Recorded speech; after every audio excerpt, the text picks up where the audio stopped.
Welcome back to the deep dive. We have got a fascinating stack of research today that circles around a problem pretty much every adult has faced at some point.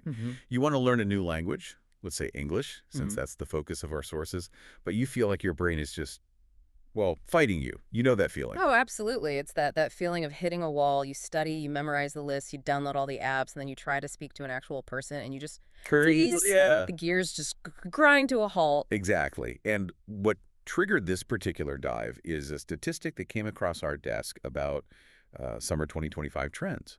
It paints a really aggressive picture of where the market is going, and honestly, it kind of blew my mind a little bit. It's a huge number. We are looking at study abroad inquiries for the Philippines, jumping 116% compared to the previous year. 116%. That's more than double the interest in a single year. And usually when you see a spike like that, you assume it's just, tourism rebounding. Right. People want to go to Cebu, sit on a beach, drink a coconut, and maybe learn a word or two. Yeah. But the sources suggest something else is going on entirely. Right. This isn't about beaches. It's about this concept they call KOSPA. Right. KOSPA. It's a Japanese term originally. It's short for cost performance. Okay. It's essentially ROI, return on investment, but for your education. And the Philippines has become the #1 destination, not because of the scenery, but because of the sheer intensity they offer. The intensity. We're talking about schools offering up to 60 hours of class a week. That is just insane. Let's just pause on that. 60 hours a week. That's 10 hours a day, 6 days a week. I mean, that is harder than most people's actual jobs. It is. But for the modern learner, especially professionals who feel like they're falling behind, that appeal is huge.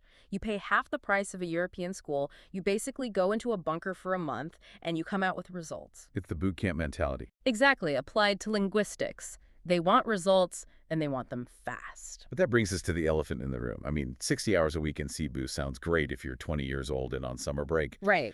But for the listener right now who has a 9 to 5, a mortgage, maybe kids, you can't just vanish to an island for a month to train like a monk. That's the reality for most of us. We're tethered to our desks, our daily responsibilities. We can't just press pause on life. So that is the mission we've set for this deep dive. We're taking that Philippines-level intensity, this promise of building an English brain in 3 months, and asking, can we reverse engineer it? Can we get that same result without ever leaving the house? Exactly. And the answer, looking at the research from the Tokyo University of Science and the roadmaps from ProGrid, is yes. But, and it's a big but, you have to completely change how you think learning happens. You can't just study harder. No, you have to study differently. Okay, so let's start with the brain itself. Because I think a lot of us have this osmosis fantasy. I'll just play an English podcast in the background while I do the dishes or something, and eventually the English will just seep into my pores. The shower of English myth. Yeah, the science from the Tokyo University of Science shuts that down pretty hard. They use what's called the cognitive approach to second language acquisition, or SLA. SLA, yeah. And the key takeaway there is the distinction between input and intake. Okay, let's unpack this, because to me, if I hear it, it's input. What's the difference? So input is just the raw data. It's the sound waves hitting your ear. It's the background noise, the hum of the fridge, the English podcast you're not really listening to. Right. But intake is what actually penetrates the brain's filter and gets processed. And the gatekeeper between those two, the thing that turns noise into knowledge, is something called noticing. Noticing. It sounds simple. It sounds simple, but it's profound. I mean, think about it this way.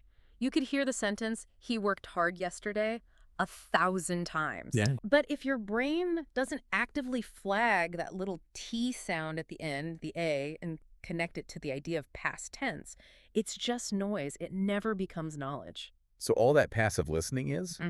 It's essentially useless because the noticing gate is closed. Precisely. Unless you have that little aha moment where you recognize the form or the grammar or the vocab, it just bounces off. Yeah. You have to be an active detective, not a passive vessel. Yeah. You've got to be hunting for the mechanics. Okay, so step 1 is we have to actively pay attention to turn input into intake. But then we hit the next wall, which I think is even more demoralizing. I call it the bucket with a hole in the bottom. I learn a word today, I feel good about it, and by Friday, it's gone. The Ebbinghaus forgetting curve. It is brutal, and it's famous for a reason. The source material from Matsuego really highlights this. Humans forget about 74% of what they learn within 24 hours. 74% in one day. That just, it makes you wonder why we even bother. It feels like you're shoveling sand against the tide. It feels futile, right? But the source material makes a really interesting point here. Forgetting isn't a bug, it's a feature. How is it a feature? Your brain is trying to be efficient. It's clearing out what it thinks is clutter. If you don't use a piece of information, the brain just assumes it's trash and, deletes it to save energy. So we have to convince our brain that this English vocabulary isn't trash. We have to flag it as important. Exactly. And you do that through spaced repetition. You can't just cram for 5 hours on a Sunday and then do nothing for the rest of the week. You have to review at the exact moment the brain is about to delete the file. So what's the schedule? How do we time this? The optimal spacing is generally 1 day later, then 4 days later, 7 days later, and then 11 days later, something like that. It's like watering a plant. If you water it once and then ignore it for a month, it dies. You have to water it right when the soil starts to get dry. That's a perfect analogy. If you catch the memory just as it's fading, just as the soil is drying out, and you refresh it, you strengthen that neural pathway. It tells your brain, hey, keep this. I need it. But if you wait too long... The plant is dead. You have to start over from scratch. Okay, so we know the mechanism. Input needs noticing, and retention needs spaced repetition.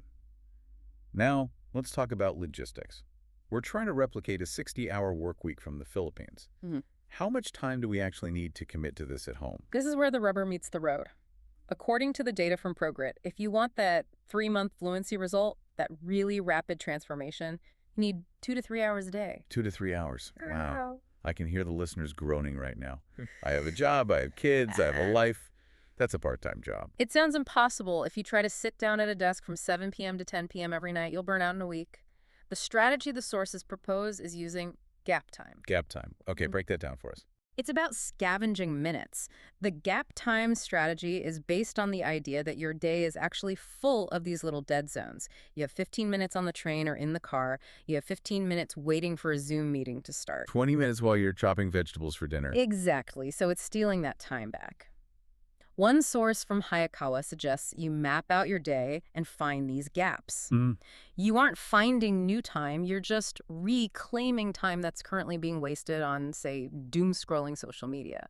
So instead of a mountain, it's a bunch of little hills, 15 minutes here, 30 minutes there. And scientifically, that is actually better for the brain because it forces that spacing we just talked about. Ah, right. You do a burst of vocab in the morning, a burst of listening at lunch. It keeps the noticing fresh. You're keeping the brain in English mode all day long, not just for one block at night.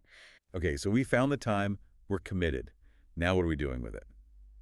The roadmap in our sources is broken down into 3 months. Month 1 is the foundation basic grammar and vocab. Let's assume our listener has that covered or, knows how to use a vocab app. Let's get to the meat of this. Month 2 and 3, output training and application. This is where we build the English brain. And we do that with the technique called instant composition. Instant composition. Okay, this concept comes from the English Club.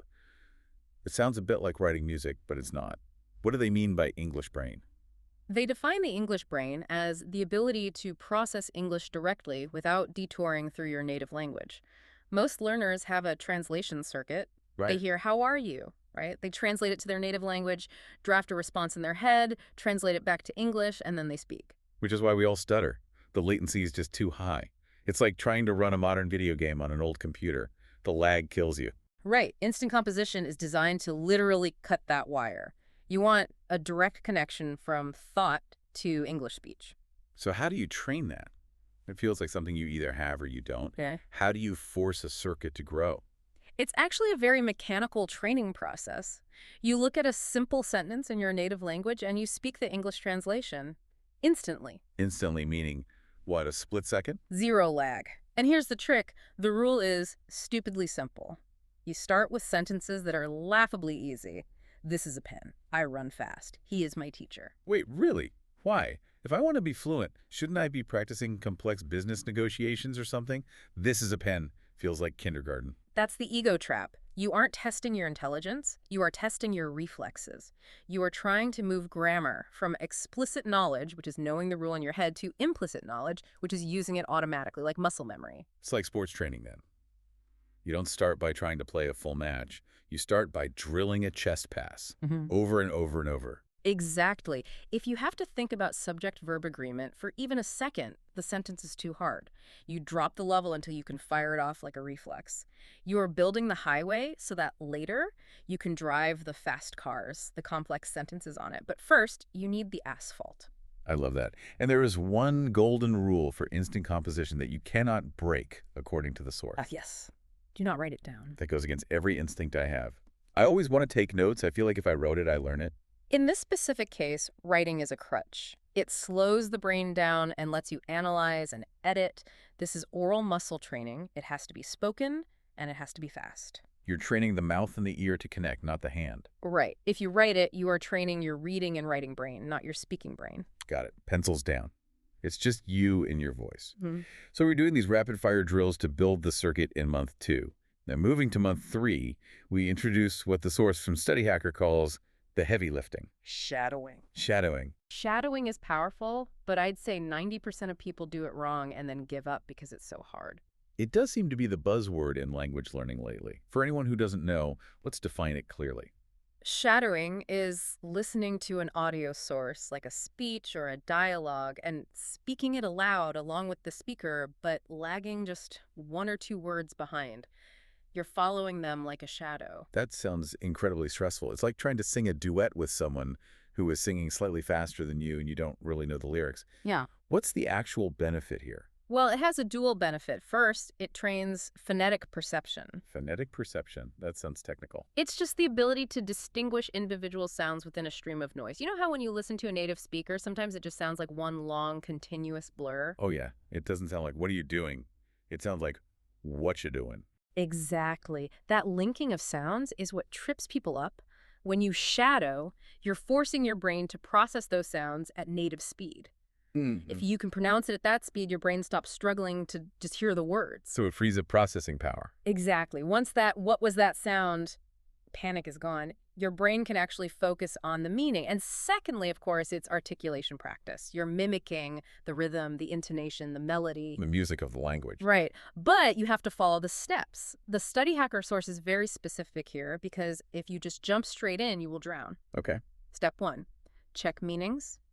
Never shadow something you don't understand. If you don't know the vocab, you're just chanting sounds. It's meaningless. Right. Comprehension first. Don't be a robot. Then, step 2, prosody shadowing. This is where you focus only on the sound. You don't even worry about the meaning yet. You just want to copy the pitch, the pauses, the emotion. You turn yourself into a parrot. Just mimicking the sound waves. Yes. You can even mumble the words a bit. You're just trying to get the rhythm. Then, step 3, content shadowing.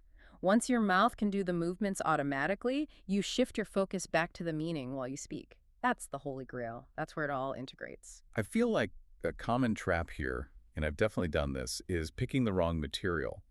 I'd probably try to shadow a scene from a fast-paced action movie or a stand-up comedy show because it's entertaining. That is the classic mistake. Movies are full of slang, mumbling, explosions, background noise. It's just too chaotic for training. You need to start with formal, clear audio. Like a news broadcast. News anchors are great, or audio materials specifically designed for learners. You need clarity before you can add style. Learn to walk before you try to parkour. Good point. Okay, so we've rewired the brain with instant composition. We've tuned the ear and mouth with shadowing. Now we need to actually talk to humans. This brings us to core technique 3. Maximizing output. We're talking about online lessons. This is the application phase. But again, the source from Q English points out that most people waste their money here. They treat online English lessons like a therapy session or a coffee chat. How do you waste an online lesson? It seems pretty straightforward. You log on, you talk, you learn. But if you just log on and talk, you end up having the same, how are you? I'm fine. What did you do today? Conversation every single time.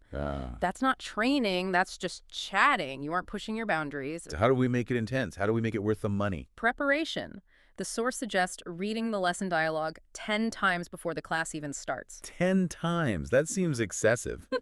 I feel like the point of the lesson is to learn the material with the teacher. That's the mindset shift. If you spend the lesson reading the text for the first time, stumbling over words, asking what they mean, you're using the teacher as a reading companion. That's a waste of their value. You can read alone for free. The teacher is there for interaction. So you do the learning solo and use the lesson for testing. Exactly. The lesson is the match. Think of a soccer player. They don't learn how to dribble during the game. They learn to dribble in practice. The game is where they test if they can dribble under pressure. I see. So you practice all week shadowing, instant composition, and the online lesson is game day. You're there to test if you can use those phrases when the clock is ticking. Precisely. And there was a note here about personalization that I really liked. It's a great way to make the material stick. Yes, tell us about that. Textbooks are boring. They have these generic sentences like, I haven't finished my homework, or Alice went to the library. If you're a 40-year-old manager, that's just irrelevant to your brain. Right. The advice is to rewrite the dialogue mentally before the class, change homework to quarterly report, change library to client meeting. Make it real. If you make it relevant to your actual life, the emotional connection to the memory is stronger. Plus, you're practicing sentences you might actually use in a meeting tomorrow. That makes the stakes feel real. It stops being a school exercise and starts being a career tool. Exactly. So, putting this all together, we started with this idea of the Philippines, this 60-hour pressure cooker that people are flocking to. But as we've unpacked this, it seems like the location is almost a distraction. That's the synthesis here. The Philippines study abroad phenomenon is just a container for intensity. It forces you to focus. But intensity is a mindset, not a GPS coordinate. We can build that container at home. It just takes more discipline. We can. If you understand the science noticing, input versus intake, spaced repetition, if you use the gap time to get your 3 hours in without quitting your job, Right. and if you use these high-yield exercises like instant composition and shadowing instead of just, staring at a textbook or playing games on your phone. It really shifts the perspective from studying English like it's history memorizing dates and facts to training English like it's a sport. That is the perfect takeaway. You don't read a book about tennis and expect to win Wimbledon. You have to swing the racket. Instant composition is your swing practice. Shadowing is your footwork drills. And the online lesson is the match. It's the match. So here's a provocative thought for the listener to carry with them today. We all claim we want to learn, but we often treat it like a hobby we do when we have free time. But if you treated your language learning like a gym workout, focusing on reps, form, sweat, and intensity rather than just reading about exercise, how much faster would you see results? It's a question worth asking every time you open that app or pick up that book. Are you studying or are you training? Go get those reps in. Thanks for listening to The Deep Dive. See you next time.